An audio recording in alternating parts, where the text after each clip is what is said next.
देखिए, टीबी शरीर के किसी भी हिस्से को इफेक्ट कर सकता है। शरीर किसी भी हिस्से में टीबी हो सकता है और शरीर के किस हिस्से में टीबी इफेक्ट किया है उसके अनुसार हम लोग टीबी की दवाइयों का अवधि का निर्धारण करते हैं। अगर मरीज खुद से दवाई छोड़ता है तो मरीज अपने लिए तो अपराध करता ही है, साथ साथ वो कम्युनिटी क्राइम करता है। अगर वो दवा छोड़ देगा तो बैक्टीरिया रेसिस्टेंस हो जाएगा और वो मल्टी ड्रग रेसिस्टेंट के केस में जा सकता है। अतः मरीजों को, टीबी के मरीजों को कभी भी अपनी दवाएं नहीं छोड़नी चाहिए बीच में। जी, तो डॉक्टर साहब, अगर कोई मरीज ऐसा करता है कि किसी चीज़ के ट्रीटमेंट चल रहा था टीबी का, उसका अलग अलग तरीके से टीबी इफेक्ट करता है और उसने अपनी दवाई छोड़ दी, तो क्या क्या कॉम्प्लिकेशंस हो सकती है? देखिए, शुरुआत में तो मरीज को पता नहीं चलेगा, क्योंकि अगर मान लीजिए कि 3 महीने दवा खा के छोड़ दिया तो कुछ तो दवा का असर रहेगा ही। 6 महीना, साल भर, कभी कभी 2-3 महीने के बाद ही वापस से उसको टीबी का अटैक अगर आता है तो वो डॉक्टर साहब के पास जाएगा। डॉक्टर साहब पूछेंगे टीबी की दवाई खाए थे? तो हाँ डॉक्टर साहब खाए थे।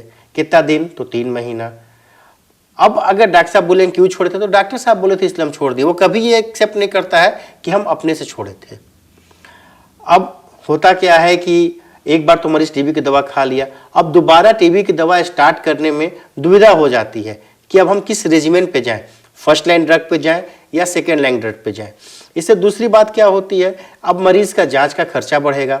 अब हम लोग उसका किस ड्रग से रेसिस्टेंस है या किस ड्रग से सेंसिटिविटी है उसका जांच कराएंगे, उसमें भी उसका खर्च होगा। तो कुल मिला जुला कर मरीज का पैसा भी ज़्यादा लगेगा, ट्रीटमेंट की अवधि भी बढ़ेगी और हो सकता है कि उसको सेकेंड लाइन ड्रग पे जाना पड़े और बार बार अगर टीबी की दवा छोड़ेगा तो उसकी जान भी जा सकती है। जी, तो डॉक्टर साहब, क्या अगर इस तरीके से दवाएं लेने, छोड़ने और बदलने से ये हो जाता है कि बॉडी दवाइयाँ एक्सेप्ट ही नहीं करती है? जी हाँ, वही तो मैं बोल रहा हूँ कि बॉडी एक्सेप्ट नहीं कर रही, इसका मतलब कि बैक्टीरिया रेसिस्टेंट हो चुका है। वो दवाइयाँ उस बैक्टीरिया पे असर नहीं कर रही हैं।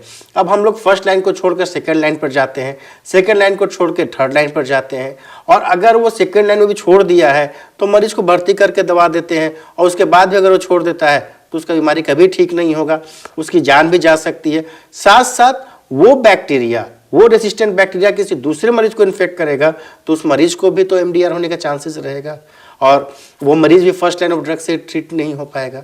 इसलिए टीबी की दवा या किसी भी बीमारी की दवा जो फुल स्ट्रेंथ लिखा हुआ है उसे कंप्लीट करना ही चाहिए, नहीं तो वो बीमारी का जो वाहक है वो आपका रेजिस्टेंस हो जाएगा और वो दूसरे मरीज पे फिर वो एंटीबायोटिक्स या टीबी की दवा जो कि एंटीबायोटिक ही होती है वो काम नहीं करेगी। जी, डॉक्टर साहब, टीबी के अपने आप में क्या क्या कॉम्प्लिकेशंस हो सकते हैं? देखिए, टीबी का अगर आपका लंग्स में टीबी है तो वो ब्लड के माध्यम से आपके जाके किडनी को इन्फेक्ट कर सकता है तो उसे रीनल ट्यूबरक्लोसिस बोलते हैं। ब्रेन में जाएगा उसको ट्यूबरकुलर मेनिंजाइटिस बोलते हैं।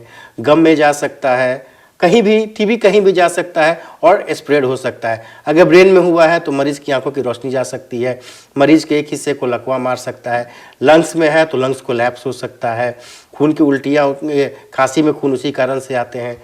किडनी को इन्फेक्ट करता है तो पेशाब में खून आ सकता है और बुखार आना तो आम बात है। और अगर दवा छोड़िएगा तो आपका रेसिस्टेंस होगा, ठीक से ठीक नहीं हो पाइएगा, बार बार दवा छोड़ते रहिएगा तो जान भी जाएगी। जी, डॉक्टर साहब, टीबी को लेकर लोगों को ये लगता है कि दवाएं लंबे वक्त तक भी चलती है, इलाज भी पूरा नहीं हो पाता, तो ये सब बातें कितनी सही है? देखिए, दवा तो लंबे समय तक चलती है, ये तो बात सही है, लेकिन सरकार, टीबी एक नोटिफाइबल डिजीज़ है, हमें टीबी को डायग्नोज करके सरकार को खबर करना होता है और सरकार ने बहुत सारे प्रोग्राम भी चलाए हुए हैं। पहले डॉट्स चलता था जो कि लोगों के अवेयरनेस के कारण उतना सफल नहीं हो सका था। जी, तो यानी कि अगर सही तरीके से ट्रीटमेंट किया जाए तो टीबी का आज की तारीख में क्योर बिल्कुल संभव है? जी हाँ, टीबी पूरी तरह से ठीक हो सकता है अगर मरीज स्वयं अपने बीमारी के प्रति सजग है और समय पर दवा ले रहा है तो। जी।